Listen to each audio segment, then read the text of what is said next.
All right, let's just dive right in. The 2026 World Cup is officially underway, and man, what an absolute blockbuster of an opening match we just got treated to. Mexico, stepping up as one of our three host nations, really set the tone for this whole tournament with a commanding, but honestly completely chaotic 2-0 win over South Africa. Today, we're going to figure out exactly how this went down. We are doing a full tactical autopsy on this match, pulling apart the game plans, the critical mistakes, and that totally unprecedented disciplinary madness that unfolded right in front of us. To really grasp what happened out there, you've got to put yourself in that environment. Fans were saying the stadium was jam-packed, everybody cheering, women literally crying and losing their minds after that first goal. The vibe at the legendary, newly renovated Estadio Azteca down in Mexico City was just electric. You have to realize, the South African players weren't just playing against 11 guys in green jerseys. They were walking into a 7,000-foot altitude pressure cooker, deafened by a roaring crowd draped in flags, sombreros, and luchador masks. That kind of intense energy, it'll either carry you to absolute greatness or it will crush you before the ref even blows the whistle. And there's a massive historical weight to that home field advantage. Think back to the year 1986. That year, along with 1970, is the absolute furthest Mexico has ever advanced in a World Cup, making it all the way to the quarterfinals. And guess what those two specific years have in common? Yep, those were the exact two times Mexico hosted the tournament. The historical momentum is just undeniable. When Mexico plays a World Cup on home soil, they kind of transform into a completely different beast. So the big question hanging over this opener was, could South Africa actually withstand that historical and environmental tsunami? So here's our game plan for today's explainer. First, we'll look at South Africa's tactical misfire. Second, we're diving into the 3 cards of chaos. Third, we'll take a beat to talk about Raul Jimenez's incredibly emotional redemption story. And finally, we'll break down the new card reset rule. Section 1, South Africa's tactical misfire. So you really have to ask yourself, did South Africa lose this match before they even stepped onto the pitch? Looking at their incredibly respectful tactics, it kind of seems like it. The contrast here was just stark. Mexico, fired up by manager Javier Aguirre and that deafening crowd, came out playing this super aggressive front foot attacking style. They wanted the ball, they wanted to set the tempo, and they wanted to strike early. But South Africa, they immediately dropped into this highly defensive, negative 5-man backline. They essentially invited Mexico to just come at them, hoping to sort of weather the storm instead of actually trying to control the game. And honestly, that negative mindset just poisoned every facet of their game. Let's walk through these critical errors, because it's a lot. First off, and this is wild, they didn't even start their top players. They left crucial talent on the bench for a World Cup opener. Then, instead of trying to build out from the back, they just relied almost entirely on launching long balls. Which leads right into the third problem. They totally failed to win any second balls.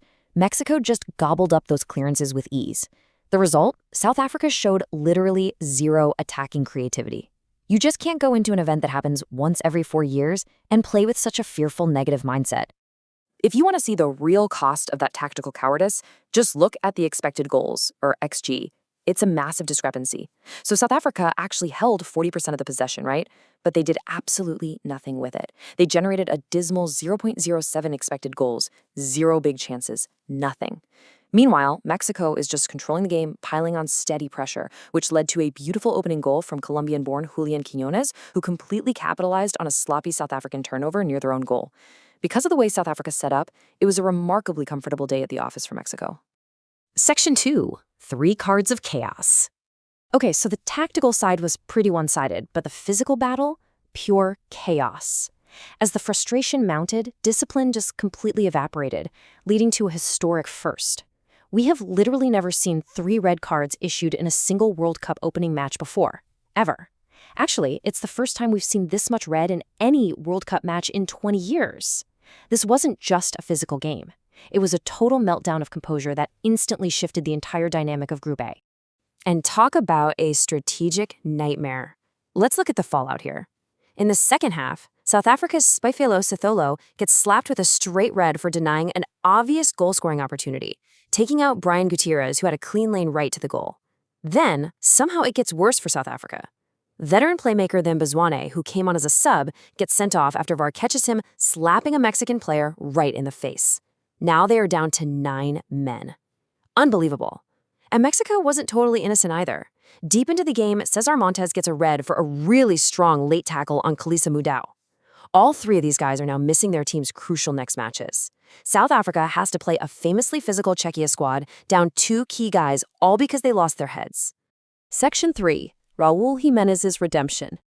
Now, amidst all those tactical blunders and flying red cards, we got a moment of pure, unadulterated sporting beauty. Tears all around. This is the player whose life was in danger.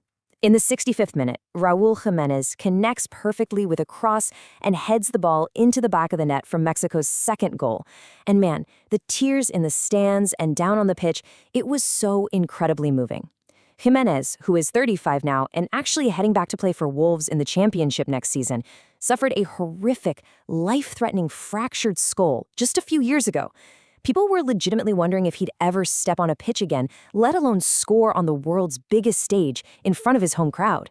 It's a redemption story that goes way beyond football. It is just a profound testament to human resilience. Section 4, the new card reset rule.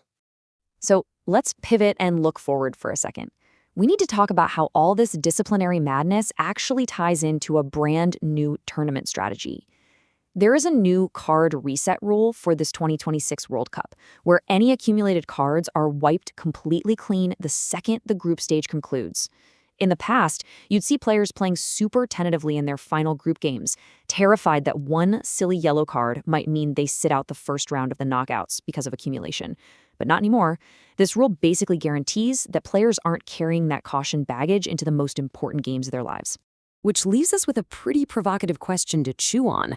With cards wiped completely clean right before the knockouts, how aggressive are those final group stage games going to get? I mean, if a player knows that a yellow card, or heck, even a strategic red card in the final minutes, isn't going to ruin their knockout round eligibility, we might honestly see teams treat those Game 3 matchups like absolute wars. After seeing 3 red cards just in the opener, I think it's pretty safe to say this tournament is going to be fierce, it's going to be physical, and it's going to be absolutely unforgettable. Thanks so much for joining me on this explainer, and hey, enjoy the rest of the World Cup.